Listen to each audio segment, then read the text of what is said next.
I seem to have gotten off track on my reading, and I wanted to read a little bit from this booklet tonight. It's called Peeling the Onion, Codependence Anonymous booklet that they sell copies of in the CODA membership, the 12-step groups that I go to. I'm reading the introduction right now, starting on page 3. The first page is just a title page, and then it's the contents, and now we're reading introduction. In order to gain a deeper understanding of our dependency, our codependency, we look inward, continuing the emotional work of peeling the onion. The onion represents the pain of our childhoods and the realization of how this has adversely impacted the fiber of our lives. Our goal is to gently arrive at a new level of understanding of the pain we still carry, but have not yet been recovered enough to approach until now. We begin by redefining our codependency. At an emotional level, we need to overcome the childhood trauma that drove our authentic selves into hiding in order to survive. To comprehend what it means to have been a total helpless infant, dependent upon emotionally inappropriate or unavailable parents, we consider the relationships with our primary caregivers. We come to realize that we were groomed to meet their needs. Some of us took on the shame of our caregivers, including my myriad feelings of disgust toward our bodies and bodily functions. We experienced control and objectification through language, innuendo, enmeshment, and/or abandonment. Peeling the layers is necessary due to the intensity and depth of this betrayal. By opening our hearts, we begin the process, this time moving from self-contempt to compassion for ourselves. The process requires us to be willing to let go of all the ways we used to cope. Instead, we use and value the tools we have learned in CODA recovery. For example, the patterns and characteristics of codependence, the 12 steps, a sponsor, a home group, and our higher power. In recovery, we learn to detach from the past and develop awareness of new options to our lives. The patterns and characteristics of codependence was developed as a CODA tool to aid in self-evaluation. Identifying denial, self-esteem compliance, control, and avoidance patterns encourages members to discover and explore codependence. As we attend meetings and interact with other CODA members, we become open to doing recovery work. The pain we feel is greater than our fear of change. We learn to do the recovery waltz, steps 1, 2, and 3, over and over again in response to many of life's problems. We breathe a sigh of relief as we give to God those things over which we have no control. As we work our 4th and 5th steps, we tenaciously peel away through tough outer layer of the onion, the protective layer of denial. With the help of our higher power, we survive. Hope blossoms. Now I'm going to read the next page, which is Peeling the Onion. Codependence Anonymous, or CODA for short, is a fellowship of men and women whose common purpose is to develop healthy and loving relationships with ourselves, our higher power, and others. As we continue to peel the onion and move through our uniquely individual layers, we experience tears of pain. Tears of pain? Tears of pain. Yet, when we arrive at the sweet core, which is a metaphor of our authentic selves, we experience tears of joy. We invite you to join us on this inner journey of recovery and to experience the enjoyment of having authentic, loving relationships with God, ourselves, and others. At CODA meetings, we often hear people talk about addictions. alcohol, drugs, exercise, food, gambling, spending, work, etc. During the recovery process, as we examine our behaviors, many of us discover addictions to love, sex, and relationships. Common denominators include control, intensity, drama, distorted thinking, and emotional immaturity. These manifest as addictive and or avoidant behaviors. At the root of all these behaviors is the absence of intimacy with ourselves, our higher power, and others. Though examining the pattern and characteristics of our codependence on a deeper level, we peel back more and more layers of the onion. As we explore, we gain insight. We may experience tears of pain, relief, discovery, regret, and joy. The Coda Preamble states the only requirement for membership is a desire for healthy and loving relationships. In order to learn about healthy relationships, we will first look at some aspects of unhealthy relationships. The next page says relationship addiction. And I hope you can hear me okay. Sorry. Got the fan going, both fans. Many people join the Fellowship of Codependents Anonymous after a relationship has ended painfully. Some have a pattern of serial relationships, while others stay in relationships even in physical or emotional abuse is occurring. Some jump in a new relationship in an attempt to avoid feeling pain. Rather than working on issues with a current partner, some people seek happiness outside of the relationship through emotional infidelity or by sexually acting out. Others avoid relationships by immersing themselves in activities or engage in different addictive behaviors out of fear of intimacy or failure. Some of us continue to look for the perfect soulmate, even if currently in a committed relationship. We may be romantically involved with more than one partner. Some of us may engage in several of these behaviors simultaneously. These patterns of living can be classified as addiction, all driven by our codependency. So I'm just going to make a comment about this first section, just so I want to relate to it a little bit, not too much. I recognize myself in this paragraph, but only in this section where it says, some have a pattern of staying in a relationship, even if there is physical or emotional abuse occurring. That is the only thing I keep doing. I keep going back to my emotionally abusive relationship.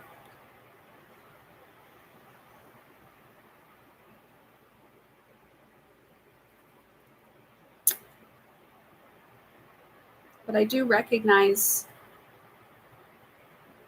where I could see why some people could do these other behaviors as well. Fear of not being enough.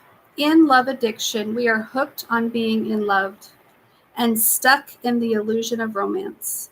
We sometimes have several relationships at the same time and live in pseudo-intimacy with our partners, preventing us from having a true intimate and committed relationship with one partner. We search for a soulmate to complete us. Lost in a romantic fantasy, we often ignore warning signs and choose partners who are emotionally unavailable. We take our identity from our relationship with Mr. or Mrs. Perfect, and we believe we look good to the world. We use sex to instantly fall in love. We deceive ourselves into believing we are in love with our sexual partner. Then there seems to be an example kind of down here at the bottom. It's kind of in small print. My love addiction went through two main phases, both codependent. During the first phase, I was head over heels, pull out all the stops enamored with the other person, putting her on a pedestal as my higher power, doing everything to be with her. No hardship, sacrifice, or expense was too much, even if it meant going into terrible financial debt and neglecting everything else, including my pets. I had to be with her. The second phase of my addiction was triggered by reliving the abandonment terror of my childhood. the basis for my codependency. My behavior became bizarre, bordering on dangerous. I went through great lengths to keep this woman in my life, including asking her to marry me, despite the obviously ridiculous and impossible situation. It was a desperate attempt to keep her. All right, here's the next section. It says, fear our feelings. We may engage in inappropriate behaviors to avoid painful and overwhelming feelings. In sex addiction, we may use sexual acts such as extramarital affairs, going to strip clubs, use of porn, or excessive masturbation rather than experience our feelings. As shame-based adults, we fear true intimacy, afraid of being engulfed and controlled by our partner. Instead, through sexually acting out, we control and manipulate others. We may view others or our partners as sexual objects or conquests and use them to get a sexual fix.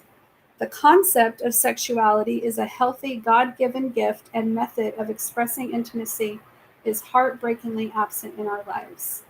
Many of us, as children or adults, endured inappropriate boundary violations of a sexual nature, often by someone we loved and trusted. Out of fear, we continue to accept and excuse these types of violations.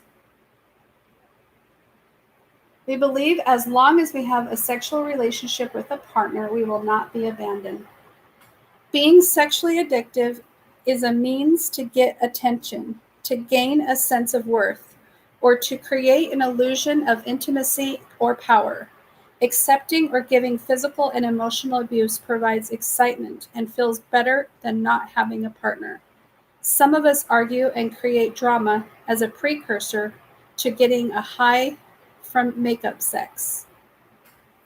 All right, and then there is a few examples. Looks like 4 examples. I'll read the 4 examples, and then I'll read fear of being alone, and then I'll be done for the night. Okay? In my dysfunctional family, Dad was an alcoholic. I never heard either of my parents say I love you to me or to each other. There was no hugs, no affection, not even a pat on the back for having a good report card that I always got. At 7 years old, I was raped non-violently by a teenage neighbor. Sadly, I actually liked the fact that this person paid some attention to me.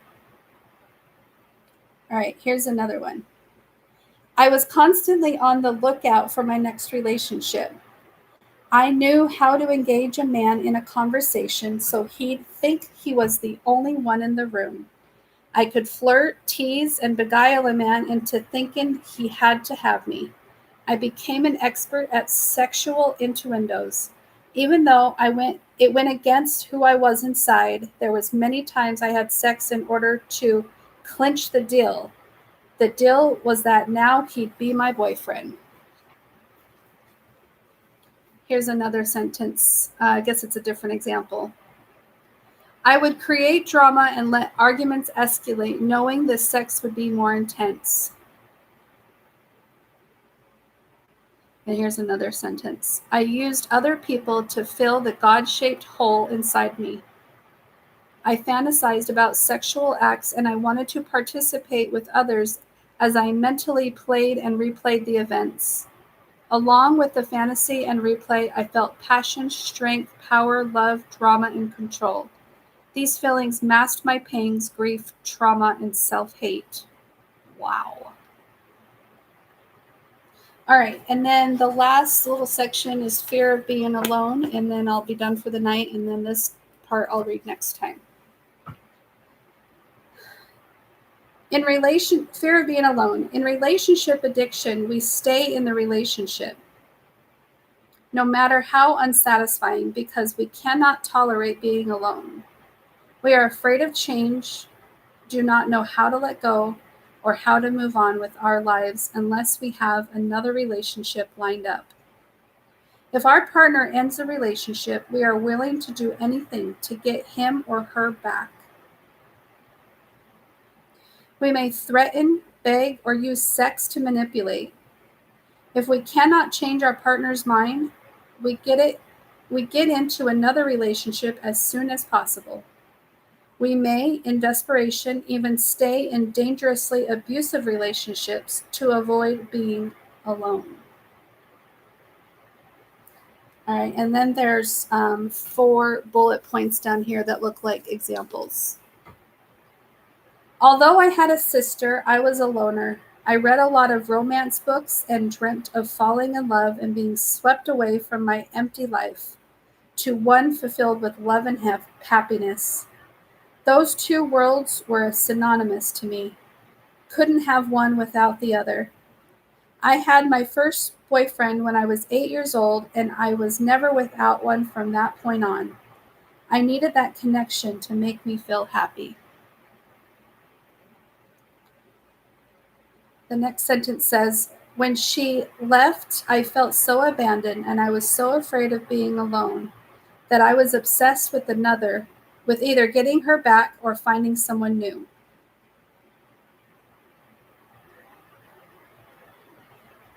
The next one says, my marriage was hurtful. I stayed for 13 years until I had the courage to leave and be alone. The thought that I might never find that special person makes my blood run cold.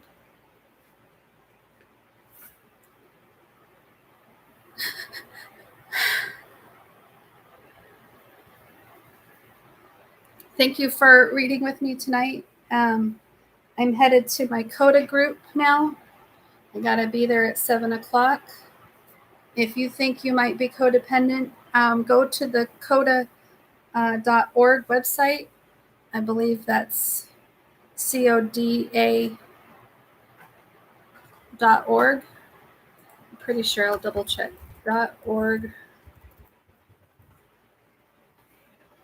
Yeah, super simple website, coda.org.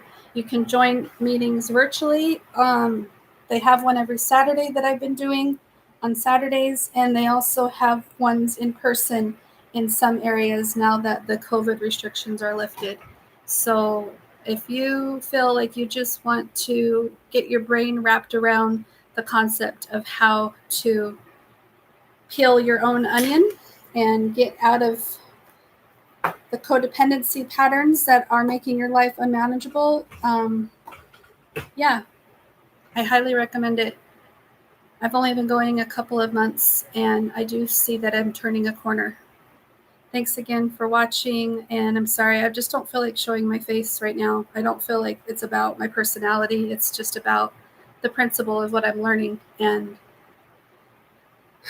it might as well be a podcast or whatever. I don't know.